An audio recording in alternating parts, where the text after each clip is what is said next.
What's up, boys and girls? Name code Dustin here. I am just excited. Are you excited? I'm excited every year. And I might say this every year, but I think this is the most excited. I don't know why. It's like just Christmas. God, draft season is so fun. And we're talking about fantasy football. We're talking about draft strategies. But first, Early round draft strategy. early round. DraftKings, if you want to sign up, help us out. You'll get a free Smack Talk shirt as long as you sign up, deposit at least $5 before the start of the season. Use the promo code FST, click on the card, or follow the link in the description. We'll give you the shirt, and DraftKings will give you an entry to a free cash game. You can win lots of money, and everyone likes that, and everyone likes t-shirts. But in this video, we wanted to talk about early round draft strategy. We hear it all the time in terms of people going in with a concrete strategy. Sure. I'm going running back, receiver, quarterback. And all this, oh, you can't take a quarterback in the first round. You can't do this, you can't do that. Says who? We just wanted to talk about just kind of a few things to consider on draft day and the early rounds. So the first one I'm going to talk about, though, before you even get into that, just do your homework. Know your league settings. That is absolutely essential to any draft.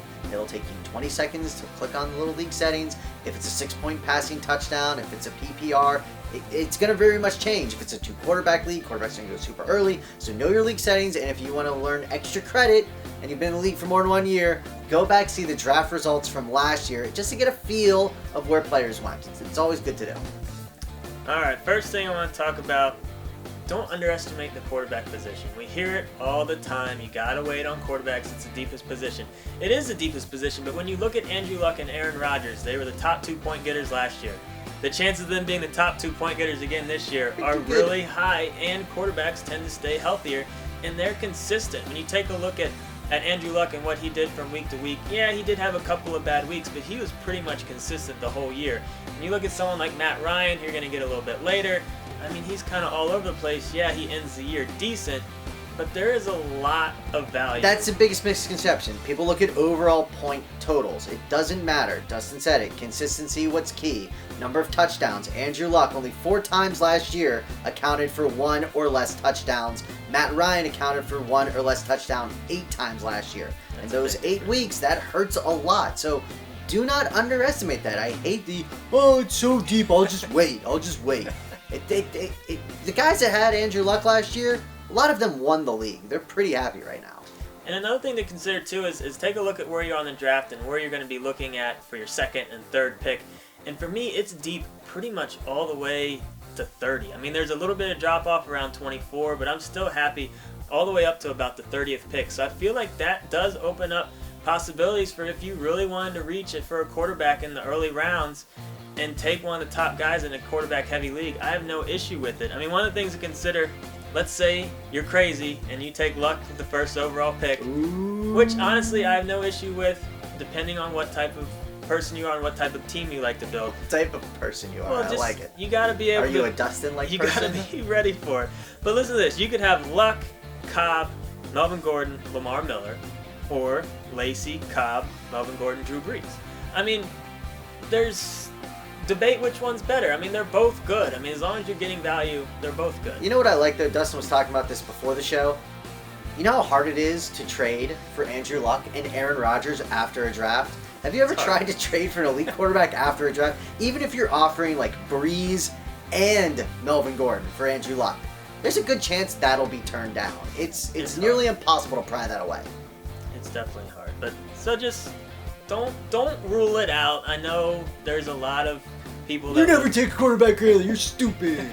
But my thing is if I've filled my bench with running backs, so I feel I'm secure at that position, which gives me the possibility of taking that gamble, of getting the quarterback, and the gamble being I will find running backs that are worth That starting. leads me to, and see, it's not all early, Dustin. God, boss always thinks he's right.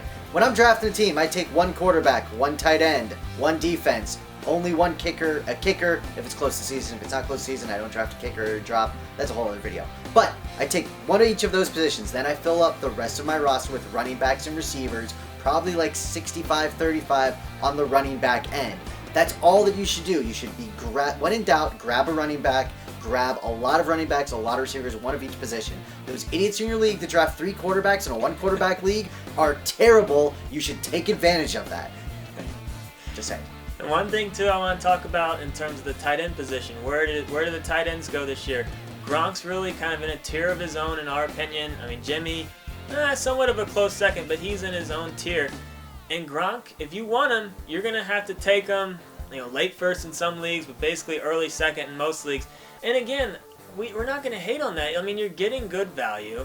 You don't have to worry about your tight end position. You're getting the best guy in the business. And yes, is it going to set you back a little bit at running back and receiver? Yes, it will. But there's plenty of guys to go around. You will be able to fill those positions later. They're just going to be, one tier less. But again, I mean, you're getting a great player on your team. There's no reason to just rule that out as a possibility. And the other thing, if say you do draft Gronk, right? The other thing, and we're not anti-running back, right? In the first 4 rounds, we really feel you should take at least 2 running backs. But that can be round 3 and 4. That can be 1 and 3, 1 and 2, whatever the combo is. Take 2 out of the first 4, and then we feel like you're set the rest of the way. Because while the running backs fall off a cliff, earlier on running backs really like, then it starts to get, a lot of mysterious, unknown, could fall off a cliff land, where wide receiver this year is extremely deep.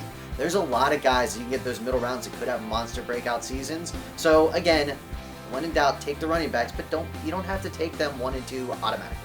So basically the moral of the story is, don't listen to the people that say you have to go into your draft with a concrete way of doing it. It's just about filling your team with value. Know yourself in terms of what type of team do you want to build. I know if I get in trouble with my running backs, I'm really good at trading. I'll find a way to trade and figure my team out. If you're not good at trading, maybe you want to not take as many gambles in that if you're not going to be able to fill certain spots or whatnot. But if you get enough lottery tickets, in theory, it can work, right? You have C.J. Anderson. You have look at last year's top 15. Yeah. I mean, there were so many names in there that weren't even Jeremy Hill out of nowhere. So get the running back lottery tickets, and don't worry. That's sorry. Go ahead. If you want to take a quarterback in the first round, we're okay with that. Okay. Everyone says off what we say it's okay. It's about consistency. And comment about how much you hate that idea, but it's not crazy. Luck owners last year, Peyton Manning owners 2 years ago. Why don't you comment as well and why you love it? Till next time, Name over there, Dustin right here. Football. Oh.